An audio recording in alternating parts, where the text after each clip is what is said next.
हरिः ओम् श्रीगुरुभ्यो नमः. These slokas are recorded by separating the stanza word by word for easy learning. Please share your feedback in the comment. Kindly subscribe and share to others. Om Namo Bhagavate Vasudevaya. Om Namo Narayanaya. Sloka 3. O Lord, the one who holds the Sudarshana Chakra, my name is Sudarshana. I was cursed by some sages to become a python because I disrespected them and ridiculed them.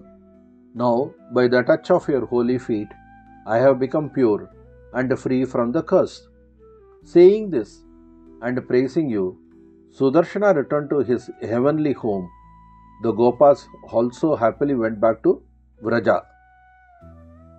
தசகம் 70 ஸ்லோகம் 3 எளிய அர்த்தம்.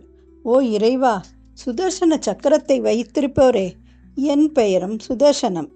நான் சில முனிவர்களை அவமதித்து கேலி செய்ததால் மலைப்பாம்பாக மாறும்படி சபிக்கப்பட்டேன். இப்பொழுது உமது புனித பாதங்களின் தொடுதலால் நான் தூய்மையானவனாகவும் சாபத்திலிருந்து விடுபட்டவனாகவும் மாறிவிட்டேன். இதை சொல்லி உம்மை புகழ்ந்து சுதர்சனன் தனது சொர்க்கலோகத்திற்கு திரும்பினார். கோபர்களும் மகிழ்ச்சியுடன் വ്രജത്തിற்கு திரும்பிச் சென்றனர். 3. ഓ നാഥ, സുദർശന ചക്രം പിടിക്കുന്നവനെ, എൻ്റെ പേര് സുദർശനൻ എന്നാണ്. ഞാൻ ചില ഋഷികളെ അവഹേളിക്കുകയും അവരെ പരിഹസിക്കുകയും ചെയ്തതോടെ അവർ എനിക്ക് പാമ്പായി മാറാൻ ശാപം നൽകി. ഇപ്പോൾ നിങ്ങളുടെ പുണ്യപാദങ്ങളുടെ സ്പർശനത്താൽ ഞാൻ ശുദ്ധനായി ശാപം വിടുകയും ചെയ്തു. ഇത് പറഞ്ഞ് നിങ്ങളെ പുകഴ്ത്തി സുദർശൻ തന്റെ സ്വർഗവാസത്തിലേക്ക് തിരിച്ചു. ഗോപരും സന്തോഷത്തോടെ വ്രജത്തിലേക്ക് തിരിച്ചു. श्रीमन्नारायणीयं दशकं 70 श्लोका 3.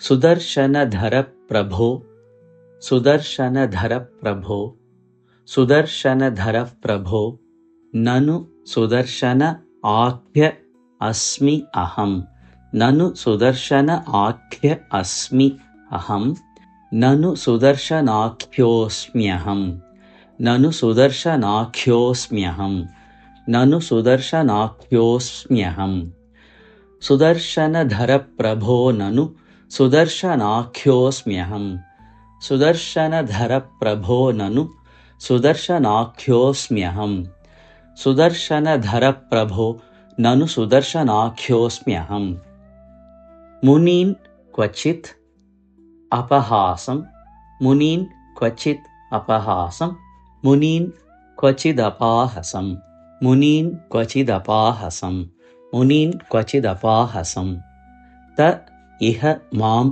व्यधुः वाहसं त इह मां व्यधुः वाहसं त इह मां व्यधुर्वाहसं त इह मां व्यधुर्वाहसं मुनीन् क्वचिदपाहसं त इह मां व्यधुर्वाहसं मुनीन् क्वचिदपाहसं त इह मां व्यधुर्वाहसं मुनीन् क्वचिदपाहसं त इह मां व्यधुर्वाहसं सुदर्शनधर प्रभो ननु सुदर्शनाख्योऽस्म्यहं मुनीन् क्वचिदपाहसं त इह मां व्यधुर्वाहसं सुदर्शनधर प्रभो ननु सुदर्शनाख्योऽस्म्यहं मुनीन् क्वचिदपाहसं त इह मां व्यधुर्वाहसं सुदर्शनधर प्रभो ननु सुदर्शनाख्योऽस्म्यहं मुनीन् क्वचिदपाहसं त इह मां व्यधुर्वाहसं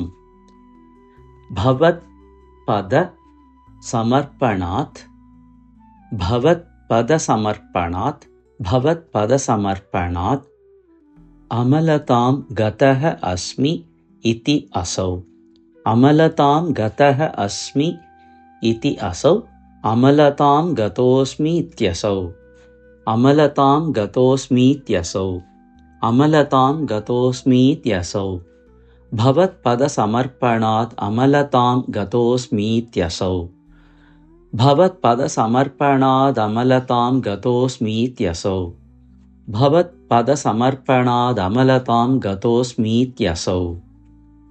स्तुवन् निजपदं ययौ, स्तुवन् निजपदं ययौ, स्तुवन् निजपदं ययौ, व्रजपदं च गोपा मुदा, व्रजपदं च गोपा मुदा, व्रजपदं च गोपा मुदा। स्तुवन् निजपदं ययौ, व्रजपदं च गोपा मुदा, स्तुवन् निजपदं ययौ, व्रजपदं च गोपा मुदा, स्तुवन् निजपदं ययौ, व्रजपदं च गोपा मुदा। भवत्पदसमर्पणादमलतां गतोऽस्मीत्यसौ।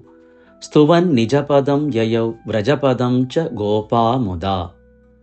भवत्पदसमर्पणादमलतां गतोऽस्मीत्यसौ।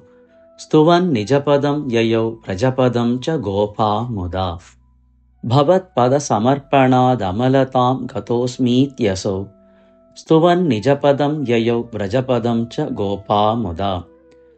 सुदर्शनधर प्रभो ननु सुदर्शनाख्योऽस्म्यहं। मुनीन् क्वचिदपाहसं तैह मां व्यधुर्वाहसं।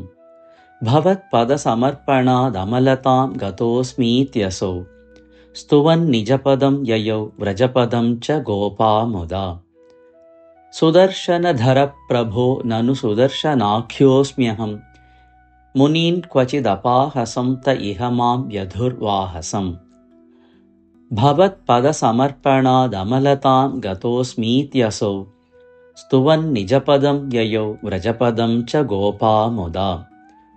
सुदर्शनधर प्रभो ननु सुदर्शनाख्योऽस्म्यहं। मुनी क्वचिदपाहसं त इह मां व्यधुर्वाहसं। भवत्पदसमर्पणादमलतां गतोऽस्मीत्यसौ। स्तुवन् निजपदं ययौ, व्रजपदं च गोपा मुदा। सुदर्शनधर प्रभो ननु सुदर्शनाख्योऽस्म्यहं। मुनीन् क्वचिदपाहसं च इह मां व्यधुर्वाहसं। भवत्पदसमर्पणादमलतां गतोऽस्मीत्यसौ। स्तुवन् निजपदं ययौ, व्रजपदं च गोपा मुदा। सुदर्शनधर प्रभो ननु सुदर्शनाख्योऽस्म्यहं। मुनीन् क्वचिदपाहसं त इह मां व्यधुर्वाहसं। भवत्पदसमर्पणादमलतां गतोऽस्मीत्यसौ। स्तुवन् निजपदं ययौ, व्रजपदं च गोपा मुदा। सुदर्शनधर प्रभो ननु सुदर्शनाख्योऽस्म्यहं। मुनीन् क्वचिदपाहसं त इह मां व्यधुर्वाहसं। भवत्पदसमर्पणादमलतां गतोऽस्मीत्यसौ। स्तुवन् निजपदं ययौ, व्रजपदं च गोपा मुदा।